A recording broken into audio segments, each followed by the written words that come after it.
On today's video, we got a brand new SNS kettle with the rotisserie. We're going to be cooking up a rotisserie tri-tip, but first, let's get this kettle put together. We got to bring all the boxes up, and of course, I'm going to need my number one helper, my son. That's the grill. We're powering this up, right? Also got the rotisserie ring, as I mentioned. We've got a brand new slow and sear, a drip and griddle, and the add-on accessory grate, which I'm really excited to be testing out. We need the bottom one. Let's get this kettle unpacked. We'll lay out all the parts, and then we'll start putting it together. Hi guys, look at this. This is the grate. With any assembly project, organization is key, so you want to spread everything out so you can see what you got. Okay, we got another grate. Actually, we got two grates. Guys, this is another grate. Actually, another. The instructions for this were very clear. Then we need my handy dandy screwdriver. All the little nuts and bolts and small pieces came in one bag, clearly labeled with different letters. I see a button on. I have the wing nuts. I have the wing nuts. You will need a few tools to put this together. Just a simple screwdriver and adjustable wrench will do just fine. Thanks, Bill. This whole assembly took under an hour, and that's with filming. If you stayed on it and had a good helper like my son, Daddy. yeah, hand me those. I'm sure you could probably get this done in 30 minutes if you are in a time crunch. One of the many upgrades that SNS has made to this kettle is the clean out system. These clean out fins, or whatever you want to call the piece in the bottom of the kettle that does the scraping, are much heavier duty than the Weber ones. The Weber ones, I've always had problems with a chunk of charcoal getting stuck in them and bending them. And then after that, you can't get the fire to extinguish. Not to mention the smoke hole, the probe ports. The biggest improvement that SNS has made on the kettle, in my opinion though, is putting the thermometer in the proper position. It's nice to get a good, accurate, great level temperature reading without having to get any electronics out. Now that this kettle is all assembled, let's fold out the table so I can show you that. I'll hold a bag of charcoal. Let's get all the accessories into this kettle. First, we're going to go ahead and put in the slow and sear. Then we're going to add the drip and griddle, which I use primarily for the drip part. It catches all your drippings, keeps you from making a mess in the bottom of your kettle. You line this with foil, easy cleanups. Forget about having grease fires or bad tasting food. Next, we're going to put in the SNS Easy Spin Grate, which if you've not used this is probably the number one and the first SNS accessory you should buy. Take that Weber grate with that big circle in the middle that falls out all the time, put that right in the trash. You don't want that.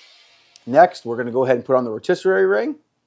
And we also have got the extra grate, which can go on top. You can go ahead and put 2 layers of food in for doing some smoking if you really want to up your capacity. But I'm curious about doing some direct fire cooking, keeping the food a little bit further from the coals. Let's get this tri-tip ready to cook. We're going to go ahead and trim it up. I'm going to go ahead and take off most of the fat cap, but I am going to leave a thin layer.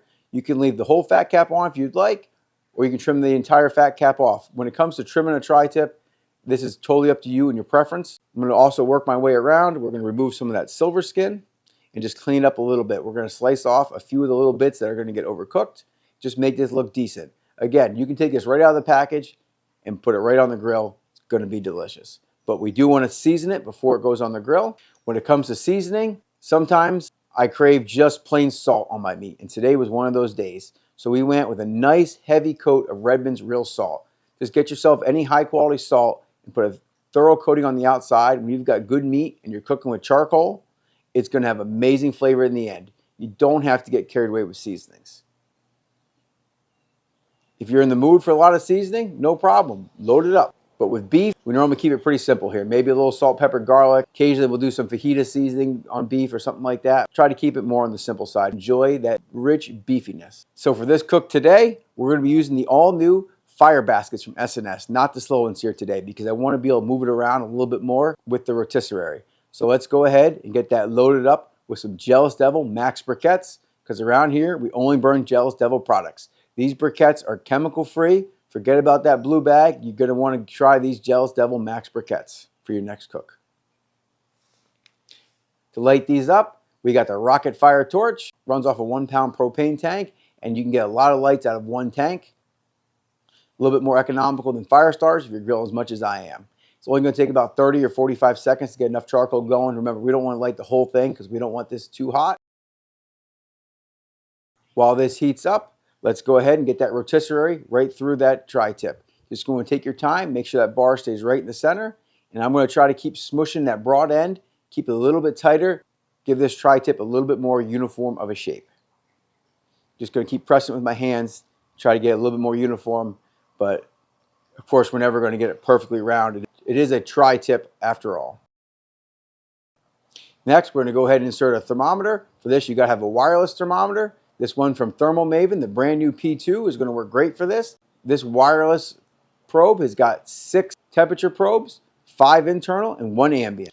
Now, let's get this over the heat and let it start turning. It's going to be pretty simple. Just going to keep the lid shut. I am going to try to keep these fire baskets centered a little bit more over the thick end of the tri-tip to try to even out this cooking. This is one of the things I always try to do with rotisserie, is move the coals around and use a little bit of fire management to help even out the cook. This is why we went with the fire baskets today. Just going to keep checking on this about every half hour, starting to develop some pretty nice bark. I did go ahead and slide the fire basket right underneath the tri-tip to try to really build up that crust a little bit, because I was wanting a little bit more bark on the outside.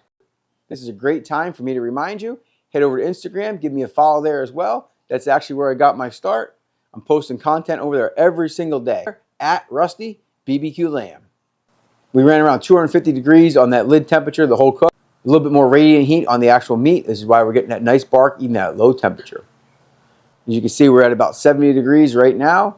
So I'm going to try to pull this around 110, 115. I like to keep my meat pretty rare, so it's not going to be that much longer now. It's looking pretty good. Let's go ahead and get it off and make sure you give it a good long rest. It's really important with a big cut like this to let it rest for a while, especially a piece of meat which is prone to uneven cooking. A little bit longer rest is going to help some of those temperatures even out a little bit. Now, let's slice into it. I got my daughter helping me on the camera. Check out this beautiful knife that I got from Lamson. These are made in America, right in Massachusetts. Let's slice into this. Color looks a little bit pale in the video, but that was the sunlight hitting it. But let me tell you, this tri-tip was perfect. This was actually very tender. I just really enjoyed that beefy flavor coming through with the salt. I will tell you though, if you're going salt only, don't be shy on the salt. Right here's when my camera ran out of storage. So we missed the taste test, but let me tell you, this tri-tip was perfect. Thanks for watching. I hope you enjoyed the video. Make sure you comment, like, subscribe. We'll see you on the next one.